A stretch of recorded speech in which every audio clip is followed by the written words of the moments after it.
जय हिंद प्यारे साथियों। तो इस नए मॉडल पेपर में हम आपको बताएंगे बीए प्रथम वर्ष प्रथम सेमेस्टर शिक्षा शास्त्र के मॉडल पेपर नंबर 8वां। यह मॉडल पेपर नंबर 8वां है। इसके पहले 7 मॉडल पेपर हमने आपको दिया था, उसको तैयार करिए। यकीन करिए आपका एग्ज़ाम इसी बेस पर होगा और ऐसे ही एग्ज़ाम में क्वेश्चन आते हैं, इम्पोर्टेंट महत्वपूर्ण प्रश्न। ये सभी आपके सिलेबस से मैच करेगा और आपके बुक्स, यदि आपके पास बुक्स वगैरह है तो उसमें भी इन सभी क्वेश्चन के आंसर मिल जाएंगे। यदि कोई भी डाउट्स हो तो हमारे टेलीग्राम चैनल से जुड़िए, आपको वहाँ पर बहुत सारे बच्चे हैं, इन्फॉर्मेशन दे देंगे। ठीक है, तो चलिए शुरू करते हैं क्वेश्चन का। तो क्वेश्चन का टाइप देख सकते हैं आप, इस प्रकार रहेगा। हमेशा से बार बार हर वीडियो में बताते हैं। तो चलिए आज क्वेश्चन को शुरू करते हैं। तो इसमें सभी प्रश्न करना अनिवार्य है। 5 प्रश्न है, पाँचों प्रश्न को करना अनिवार्य है। तो यहाँ पहला प्रश्न है, भारत में पाए जाने वाले विश्वविद्यालयों के प्रकारों को लिखिए। भारत में कितने प्रकार के विश्वविद्यालय पाए जाते हैं, आपको यही बताना है। क्या है, भारत में कितने प्रकार के विश्वविद्यालय पाए जाते हैं, आपको यहाँ पर लिखना है। दूसरा क्वेश्चन है हमारा, राष्ट्रीय अध्यापक शिक्षा परिषद का मुख्यालय कहाँ है। क्या पूछ रहा है, राष्ट्रीय अध्यापक शिक्षा परिषद का मुख्यालय कहाँ है, आपको इसको भी लिखना है। ये सभी क्वेश्चन का आंसर एक लाइन में देना है। तीसरा क्वेश्चन है, नई शिक्षा नीति और प्राथमिक शिक्षा की विशेषताएं बताइए। जो नई शिक्षा यानी एनईपी 2020 जो है और जो प्राथमिक शिक्षा है, उन दोनों में क्या विशेषताएं हैं। चौथा क्वेश्चन है, बेसिक शिक्षा परिषद परिषद भी बोल सकते हैं, बेसिक शिक्षा का पाठ्यक्रम किस प्रकार होना चाहिए। जो बेसिक शिक्षा परिषद है उसका पाठ्यक्रम यानी सिलेबस किस प्रकार होना चाहिए। और पांचवा क्वेश्चन है, परिवार बालक की प्रथम पाठशाला है, क्यों है। जो परिवार है वह बालक की प्रथम पाठशाला है, क्यों है, इसको भी आपको बताना है। चलिए बढ़ते हैं हम लघु उत्तरी प्रश्न की तरफ। हम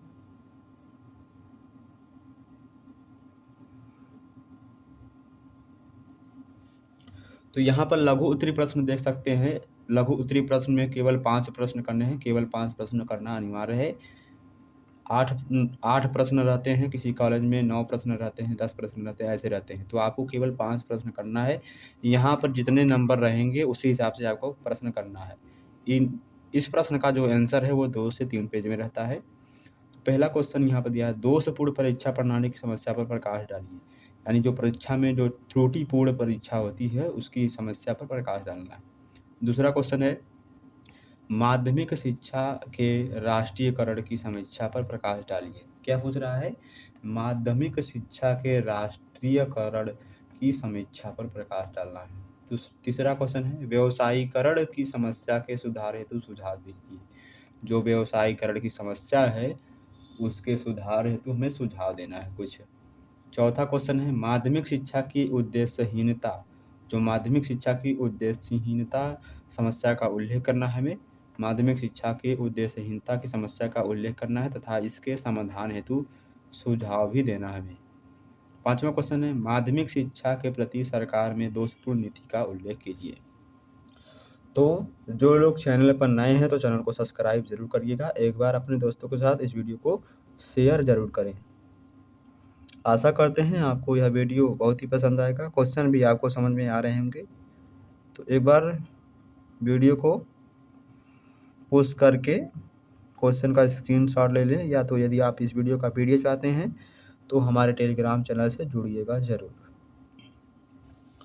तो हमारा पांचवा क्वेश्चन है, प्राथमिक शिक्षा के प्रति सरकार में दोषपूर्ण नीति का उल्लेख कीजिए। छठवां क्वेश्चन है, प्राथमिक शिक्षा की समस्याओं की गणना कीजिए। प्राथमिक शिक्षा की समस्याओं की गणना कीजिए। और सातवां क्वेश्चन है, प्राथमिक शिक्षा के आधारभूत सिद्धांत लिखिए। आठवां क्वेश्चन है, अनौपचारिक शिक्षा के गुण एवं दोष बताइए। अनौपचारिक शिक्षा के गुण एवं दोष बताइए। तो यह हमारा लास्ट वीडियो हो सकता है, आपके एजुकेशन शिक्षा शास्त्र सब्जेक्ट का यह लास्ट वीडियो हो सकता है। इसके बाद हम आपको कुछ और सब्जेक्ट्स के इम्पोर्टेंट मॉडल पेपर प्रोवाइड कराएंगे। तो इसमें अब आता है हमारा दीर्घ उत्तरी प्रश्न। केवल इसमें 2 प्रश्न कर रहे रहते हैं, 4 प्रश्न रहते हैं, 5 प्रश्न रहते हैं। उनमें से केवल 2 प्रश्न करना रहता है। यहाँ पर जिस तरह से क्वेश्चन का यानी कि आंसर दिया रहेगा उसी तरह से आपको करना है। तो पहला प्रश्न है, माध्यमिक शिक्षा की किन्हीं 10 समस्याओं को लिखिए तथा जिस समस्या को आप सबसे अधिक महत्वपूर्ण समझते हो उसको यानी उसके हल के लिए सुझाव भी देना है। जो समस्या आपको लगे यह सबसे महत्वपूर्ण है, इसको सबसे जल्दी सॉल्व किया जाना चाहिए, उस पर उसके हल भी यानी सुझाव भी देना है आपको। दूसरा क्वेश्चन है, प्राथमिक शिक्षा के विकास की जो गति है वह धीमी के कारण क्या है? प्राथमिक शिक्षा के विकास की धीमी गति के क्या कारण हो सकते हैं? यानी जो प्राथमिक शिक्षा है वह धीमी गति से यानी कमज़ोर क्यों होता जा रहा है? इसके क्या कारण हैं? और इसे सार्वभौमिक बनाने के लिए आपकी दृष्टि से क्या विशेष उपाय किए जाए कि यह सही हो जाए? तो प्रश्न बहुत अच्छे हैं, आपके पढ़ाए हुए सिलेबस से भी आता है। तीसरा क्वेश्चन है, विद्यालय और परिवार एक दूसरे को किस प्रकार सहायता करते हैं? जो विद्यालय है और परिवार एक दूसरे को किस प्रकार सहायता करते हैं बच्चों के लिए? चौथा क्वेश्चन है, पूर्व प्राथमिक शिक्षा का अर्थ बताइए तथा उसके महत्व का वर्णन कीजिए। पूर्व प्राथमिक शिक्षा के अर्थ बताइए तथा उसके महत्व का वर्णन कीजिए। तो ये थे आपके मॉडल पेपर 8वें का प्रश्न इस प्रकार था। तो चलिए आपसे अब नए वीडियो मिलते हैं। आज की एजुकेशन शिक्षा की क्लास समाप्त होती है। यदि नई वीडियो आती है तो नई वीडियो भी बनाई जाएगी। तो धन्यवाद।